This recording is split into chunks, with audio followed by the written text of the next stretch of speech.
and even for systemic discrimination.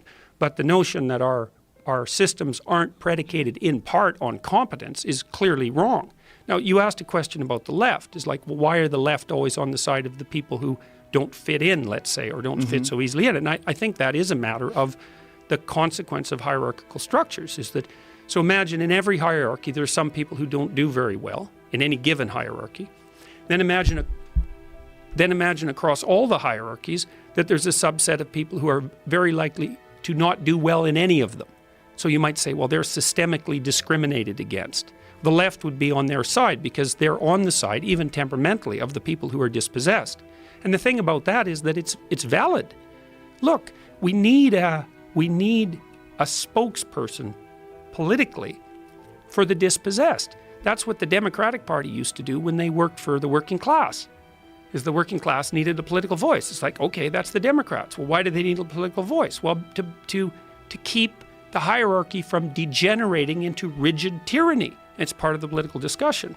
But now the problem is and this is the problem with the left, is that, well, what's the hierarchy? It's a tyrannical patriarchy. It's like, no, it's not. It's partly corrupt, like every system. But it's less corrupt than most systems, and there's a lot of elements of it that are devoted towards self-improvement and self-monitoring. You have to be a little nuanced and subtle about these sorts of things. And you can't throw the baby out with the bathwater. And the leftist rhetoric has got so intense that the idea is, and people believe this, well, the world is going to hell in a handbasket, everything is getting worse in all possible ways, and there's systemic racism everywhere, and it's utterly unfair, and it should be torn down and rebuilt. It's like, no, it's actually functioning unbelievably well, even though it still has its problems. You know, and there's a big difference between saying there's systemic racism everywhere, and the reason that there isn't perfectly equal outcomes is because of prejudice, and saying, no, look, the system is functioning, let's say at 75%. It's doing all right. It's got some problems, including systemic prejudice, which hopefully will work themselves out across time and which show every bit of evidence of doing so. And so we don't need a radical solution. You know, and one of the things I've started to do with my Twitter account is to tweet out good, non-naive news. Because one of the things that's happening in the world, and there's been half a dozen books on this or more written in the last 5 years by credible people, is that the distribution of the idea of individual sovereignty and property rights and free market economies, etc., out into the rest of the world is making the non-Western world, is making the non-Western world rich really, really, really fast. So between 2000 and 2012, the rate of absolute poverty in the world fell by half. It was the fastest period of economic development in human history. We beat the optimistic UN target by 3 years. Staggering. You know, the rates of child mortality in Africa are now lower than they were in Europe in 1950. The fastest growing economies in the world are in sub-Saharan Africa. Millions of people a month are getting access to this incredible technology that's embodied in cell phones, right? People have access to fresh water like they've never had access before. The kids are getting immunized at a rate that's unprecedented, and yet we have this idea that's become rampant in the West that there's something ultimately corrupt about the patriarchal tyranny and that it has to be dismantled right down to its core. And a lot of that's being taught by the activist disciplines in universities. And I just don't get it. It's not acceptable. So they see these hierarchies and their proposal to level everything off and to take away the insane power at the very top is equality of outcome. This unproven in terms of it's never been done successfully to a utopian. Right. Well, I also don't even think you can do it in principle, because if you accept the proposition, the propositions I laid out, which is you have to pursue things of value, and if you pursue things of value in a social space, so you do it cooperatively and competitively, you do it with other people, then you're going to produce differential outcome because people will be differently good at it. Yes. Well, it's like, okay, you don't believe that? It's like, okay, do you listen to random selections of music online? Or do you do what everyone else does? You go for the 0.1% of songwriters, and you only listen to them. You only listen to you only read the productions of 0.1% of writers. You only listen to the podcasts of 0.1% of podcast broadcasters, right? When you watch sports on TV, you only watch the athletic contributions of 0.1% of athletes. So, like, where's the equality exactly? Where's that in your life? You people who are pushing for equality of outcome. You manifest that in anything you do? You don't. You're unbelievably selective, just like everyone else. And the reason you're selective is because there are things that are happening that need to happen or that are entertaining and interesting, and you want the best in all of those realms. That's how it works. And there is a best. That's the other thing that's so painful.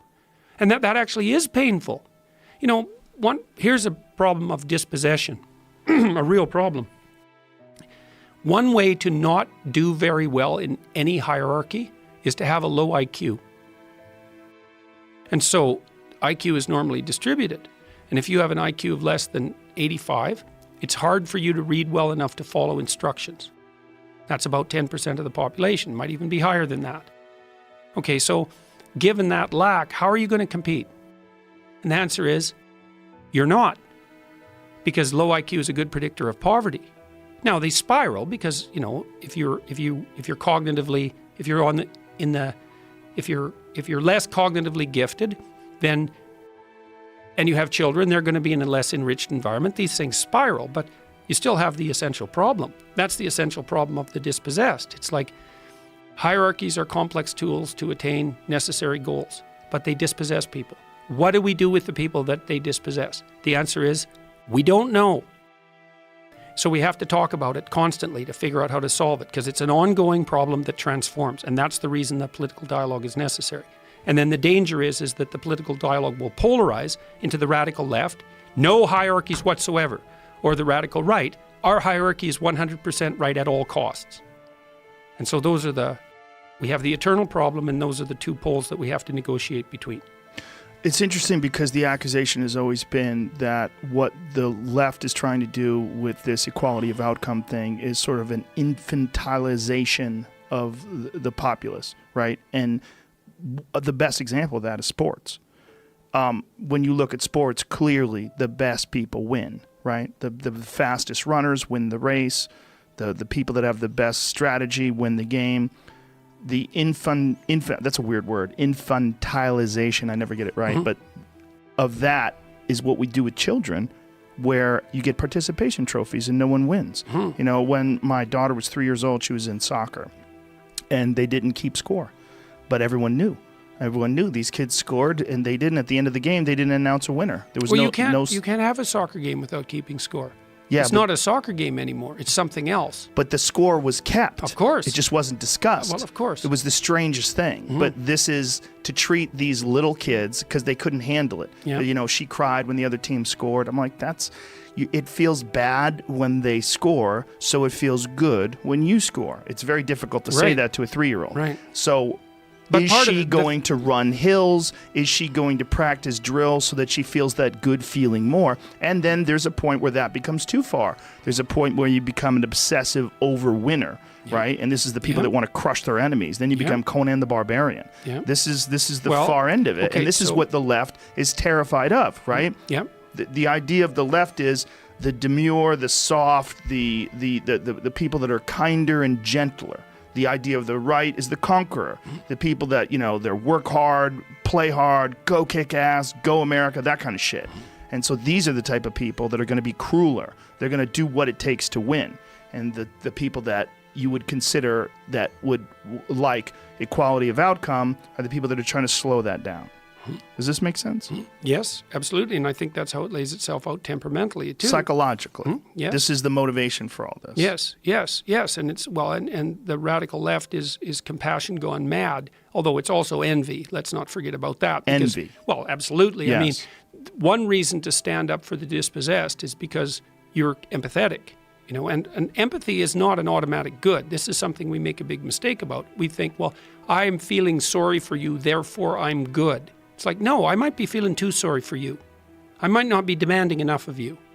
So, and that's the terrible devouring mother, you know, from a psychoanalytic perspective. Yes. Oh, everything you do, dear, is okay. It's like, no, it's not. Right. So one of the things that Jean Piaget, the developmental psychologist, he was very interested in figuring out a way out of this, and it's very much relevant to your concept, your talk about athletics. Okay, so imagine this, because this is also something that points the way to a proper morality, which was actually something that Jean Piaget was very concerned about. He wanted to reconcile the distinction between religion and science. That's actually what drove him, even though people don't know that, he was arguably the world's greatest developmental psychologist. So here's the idea. You know how you tell your kid to be a good sport? You say, it doesn't matter whether you win or lose, it matters how you play the game. Okay, so I've been unpacking that in my lectures because it's really, really complicated. It's like you tell your kid that and they look at you and they think, well, what do you mean by that? Aren't I supposed to try to win? It's a soccer game, I'm supposed to win. And you say, well, yeah, you're supposed to win, but it doesn't matter whether you win or lose, it matters how you play the game. You know that that's right, but you don't know how to explain it to your kid. You say, well, you want to be a good sport. Okay, so imagine this. This is how it works, and this is crucially important.